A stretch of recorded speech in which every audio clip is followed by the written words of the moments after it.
Welcome, welcome, welcome. I am Jay Rosenthal. That is Morgan Tweet from IND Hemp and Howard Lee from Sorse Technology. We're talking about hemp and a conversation I like to have all the time, but it seems particularly topical. Were you guys up for, 48, 72 hours over the past weekend? Does that sound right? Did you get any rest? I can from the smiles and the giggles, maybe not, I guess. No. Well, I have a 3-year-old and an 18-month-old, Oh, so I was not up for other reasons. right. Yeah, we have a puppy who had some minor surgery this week, and he's either sleeping and like, is he okay, or like running around like crazy. And I get it. I wasn't watching this either, but was watching the puppy. Howard, sleep? Did you get some? I got some sleep, but my phone didn't get any sleep. Right. It's like it's dinging all the time. And Sunday morning when I picked up the phone, it was 100 texts and, what's going on here, what's going on there. And so it was all good news, but it was now everyone wants to know what it means. Well, So that's it's what we want to know too. And yeah. just to let me just recap, and you tell me what I got wrong. This past weekend, it was clearly the hemp ban delay, let's call it that, for 1 month was on the table. It was on the table last week. JD Vance went to Capitol Hill to talk to Republican senators, and they voted to keep it in, or not to put it in, I guess, not to put in the ban. Sorry. Keep the delay intact. Let me say that. It's very confusing. Keep the delay intact for another month. Keep the delay intact for another month. And it passed by a lot. I got that right, correct? Correct. Yep. That Yes. is what happened. But it happened overnight on like Saturday night into Sunday morning. Is that timing correct, Howard? That's correct. Yep. Yeah. And I think it was 61 to 32. Yep. So they extended Mitch McConnell's delay or ban by 30 days. Yeah. Exactly. Okay. And now practically, what does that mean? And I think both practically, what does it mean, but also the why behind it. Is there something in that month that is going to happen as pushed by the White House or folks in Congress, or is it really pushing the inevitable just 1 month, in your sense? Depends who you talk to. I'm So talking to you guys. No, I'm just kidding. so if you are a in the hemp THC space and you are looking for any good signal, this gives you a great signal. This gives you a signal that the majority of the senators and potentially the Congress as well are looking to find a solution, a federal solution to this problem of the Mitch McConnell ban, or the ban that's going to happen now December 12th instead of November 12th, right? And I think if you're in that camp, this is a very, very good signal. If you are in the camp of the ban and you want to get the ban going and you want to just ban everything, um, it signals a very big uphill that maybe they snuck something in versus they were doing good legislation, right? Now, having said that, they're right to regulate this space. It's, we need age gating. Um, we need things to be federally legal, right? So we can do works. We can work with it. We can grow it. We can, manufacture these products legally. And so we need a lot more legislation around this. So again, the people who are banning it have, in many cases, good reasons to ban it. But at the same time, the people who are trying to delay the ban and to legislate it have also very good points. Yeah. And I think go ahead, Morgan. Yeah, so I think practically speaking, from a business perspective too, this is another 30 days of cash flow, right? Most businesses are Yep. counting on that. So for a lot of, the more successful businesses, like let's call it $1 million that they can hopefully run with.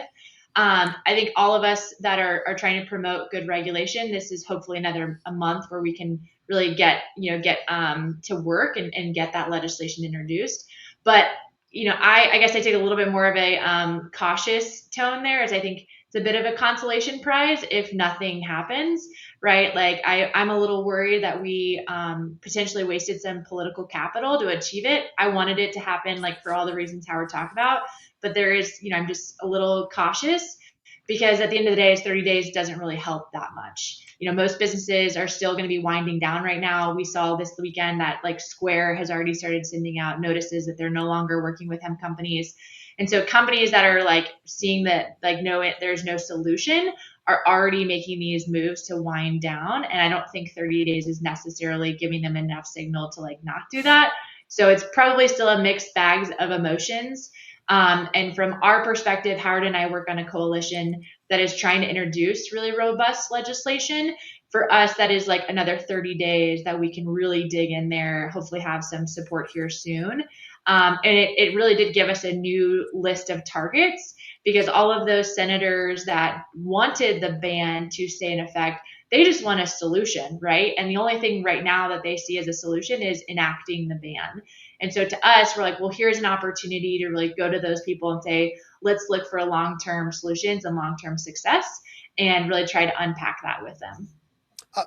It also, I'm going to spin this as a positive. Well, everybody had to raise their hand on this issue. That is a positive, as you said, Morgan. You now know targets, good and bad, or people you need to work on a lot and people you don't need to work on anymore. But they actually had to say something on this thing with their vote or their voice. In many cases, both. And it seems to me it's one of the few things recently that has gotten any bipartisan support, and bipartisan objections too. Right there actually are there are people in both parties on both sides, which is interesting.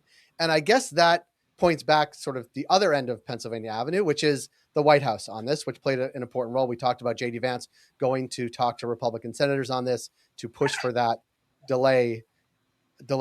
Do we know the motivation there? I mean, we know, should we take their motivation of face value, which is they said it gives us another month to work on CBD for Medicare? Are there other things at play economically or politically or product wise or industry wise that would suggest that this month is going to be successful in getting the legislation passed, moving more people to the correct side of this? Like, what do we know about sort of the motivations and how successful they will be in this interim period? Yeah, before we talk about the motivations, one thing I want to make sure everyone understands who listens to this show and your newsletter, don't beat up on the people who said no. Find out why they said no, right? What people may say no, they may actually be sponsors for responsible legislation like we're proposing. Mm-hmm. So don't beat them up. Don't beat up the senators. Don't beat up the Congress people who have a distaste for it right now. We might be able to convince them to join real federal regulation around this. So don't piss them off. It's kind of the Yet. first key, right? No, I'm just Back to kidding. your No, I'm just kidding. right. Back to your question about the White House. I think there are multiple factors here. I think that Howard Kessler's, I call it the Howard Kessler program. We should probably call it the CMS program. Is a big impact of what the White House wants to do, and they want to, make this a real program federally. I think that's a good thing all the way around. But B, I think that there are groups of people within the White House who want to see some movement so that jobs can still be created or kept, right, in some instances. And if the ban happens, we'll lose thousands of jobs or maybe even tens of thousands of jobs. But the second part of that is they want to grow the economy. They want to grow that. And so the second part would be tax revenue. In almost all the legislation you see, including the legislation we're proposing, is there's a tax revenue component to it, which will pay for a lot of programs, and it'll pay for everything from marketing hemp to potentially a CMS program. Yeah. I mean, I on one of our programs last week, one of our speakers suggested that, I'm not saying this is the case, but suggested that between what the White House did on, not the White House, the FDA did on, or DEA did on rescheduling of medical cannabis programs, and this push and what their stated goal was, the CBD for Medicare program, that there's a real medical push from the White House on this, and adult use or even hemp THC products is sort of out of their purview and question mark. Like, is that a sense when you're walking Capitol Hill that there is a divide between people who care about medical cannabis or CBD products for wellness and health versus adult use? Do things split along those lines as clearly as I just said they do? I don't know. I think that there's definitely people in the administration that take a really hard stance, and they do like have that opinion in mind, where they want to see a medical opportunity come to fruition. They see the efficacy and availability of this, and they do understand the supply chain. but they're not motivated to create adult access to THC, right? Like there's a reason that it's, legalizing cannabis is such a thing, right? And why it's taken some years and all this stuff. We've seen great movement in the last, 5 years, I would say, but it's still not there, right? It's still not in state by state. So, the conversations we've had with White House administration staff, it definitely feels like we want to preserve a path for medical therapeutic products. We do not want to give access to THC to greater consumers. That's not what we're trying to achieve here. Mm-hmm. And I think that what has overtaken a lot of the conversation, and you can really see it clearly in Congressman Barr's language, there are people that absolutely want this loophole to stay in effect. They're making a lot of money selling hemp-derived THC products at very high doses, and they are riding the wave of the CMS program to justify that is what this was intended to be. They take that same argument for that was the intention of the 2018 Farm Bill. When you talk to folks that were there, that's clearly not what the 2018 Farm Bill was. And so, they're very loud voices. They are very well-funded voices. And so I think that that is not helping the conversation, but I think the administration does seem to find itself of wanting to care about this, but at the end of the day, we're still very small on their radar. It obviously consumes our lives and we're very passionate about it. But I think at the end of the day, if they're going to have to decide whether or not to choose for a therapeutic or choose to basically legalize cannabis, because that's kind of what they're doing, they're going to probably defer to not supporting, a medical path, and they'll say, look, we'll deal with this another day. Yeah, punt it to another Congress. Yeah. I wonder, in all of this, as you're sort of walking the halls, were you surprised how the past, I would say, week or 10 days transpired, where they were meant to pass a continuing resolution to keep the government open, and hemp became. Sometimes when I read the stories, I'm like, there's no way that this is actually the thing that's holding up this bill. And then it actually was. And then the vice president had to go. Did any of that surprise you? Because as you said, you're totally focused on this, and we are sort of through you focused on this, but it actually was the issue that was top of mind for folks on Capitol Hill. Is that a double-edged sword to have so much focus on it?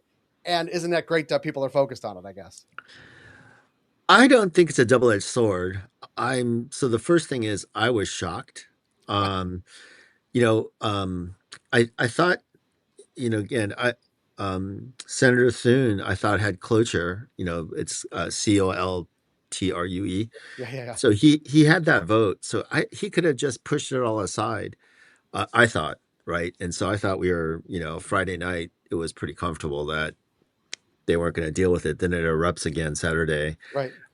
So I think I was kind of shocked by the ebb and flow of this issue, right? So I think people are caught off guard a little bit about how passionate people are about this. I think when people see the numbers of, the health issues, the health impact, or the lack of that in most of these categories, it'll be interesting to see what, once everyone gets educated about it, it'll be interesting to see it be hopefully a non-issue. But obviously people are very passionate about it. I think it's wild that hemp has a moment. So my business has nothing to do with THC. We are just in industrial hemp. We just do grain and fiber. And a lot of people have asked me why am I even participating in these conversations? To me, nothing happens to my business come November or now December, right? It's still status quo. We've actually gotten more clarity. So why am I dealing with this and why am I participating? Well, hemp has a moment right now, and we have a chance to make really robust, lasting change. We are not going to get this type of energy in the future. I'm convinced of that. And so if I just sit back on the sidelines and let whatever happen, I feel like there's going to be repercussions, good or bad, for the industrial side of the industry. And so I feel a real responsibility to at least participate in the conversations. And then on the best case, if we can pass legislation that sets us all up for success, that's even better. And so The big difference you'll see about what the work we're doing versus the other groups is we really actually have very meaningful legislation for industrial hemp companies. Case in point, we promote and open up markets for animal feed for companion. No other group is advocating for that. They don't give a shit about grain companies. And we also have given some of that tax revenue back to the industry. So we're dedicating some of that. So really, we're trying to take this moment and use it to the best of our ability to set up the full hemp industry, not just beverages, not just edibles, right? Like we have an opportunity because I truly believe we're not going to have this type of energy any other time. Like they're already exhausted with us. They want nothing to do with hemp. And so I think that's really important. And I think it's wild that it's consuming this much energy. I'm in Montana. He took a lot of arrows this last week. And I'm still sort of like pondering like how he even got here. Like really appreciate that he's sticking his neck out for the industry. But yeah, it's just a wild ride. I just want to make sure we try to put ourselves in the best position possible. Yeah. So Jay, just to kind of piggyback on what Morgan said, I think people don't realize, and one of the reasons why I reached out to the National Hemp Association and Morgan Tweed and Jeff Whaling is that the cannabinoid part of this business is just in the billions. Let's say 5, 10 years from now, it's 50 to $100 billion, right? The hemp, grain, and fiber business is going to be in the trillions, right? So, if you really want to do something impactful for the country and for the world, get behind hemp, right? Just hemp, industrial hemp, and it's an amazing crop, and people just don't understand that it is a truly $1 trillion market that we could create here. Hemp already in the grain and fiber space, according to the USDA, is about $720 million, which just started 5 years ago, right? So again, trying to align ourselves as an industry, both in the intoxicating side and in the hemp and the grain and fiber side, is just important, right? And it's just we're trying to make this whole thing mainstream. It's not just a bunch of guys growing an indoor market, right? So. Can I ask a question that's impossible to answer, just to get your sense? Knowing that between now and December, we have a midterm election, all the externalities, politically, geopolitically, all of those things, and this is still an issue. We have all the things we talked about, how this unfolded over the past week, late into Saturday night, Sunday morning.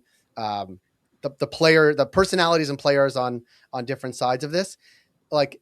I guess the question do you think something's going to get done between now and December? Or is another likely scenario that it gets punted for some other period of time down the line? And I guess, would that be okay? Because there's going to be a different Congress. I mean, that's a lot of questions wrapped into one. But like, what is your best sense of what will happen over the next, between now and mid-December, I guess is my question. Yeah, Do you want to answer that question? Yeah, Morgan? I think we're playing for all three options. Yeah. And I would give maybe a 33% chance to all, right? Really taking a stand, Morgan. I know, right? I'm getting good at this political thing. I think that in the scenario that nothing happens and like the ban takes effect and December comes and like we see this cliff happen, I still think on the backside of that, you will have a momentum of people trying to get legislation. So people may not want to hear that, but that might be the best thing to happen in some regards. I don't want that to happen, but it could really level set some things. So we're planning for that. There is this option where we just get a different extension that says we're going to bump the milligram cap. Like the CMS program basically is 3 milligrams. And so I think a lot of the extension language is basically pushing that cap and saying, we're going to revisit this in a year, right? We're going to extend it for a year. That's probably maybe 34%. Like I'll give that just like 1% more that will happen. And then there is this chance that we actually get a robust legislation piece passed, right? We do have this omnibus bill, sort of the lame duck that's going to come at the end of the year. A lot of people see that.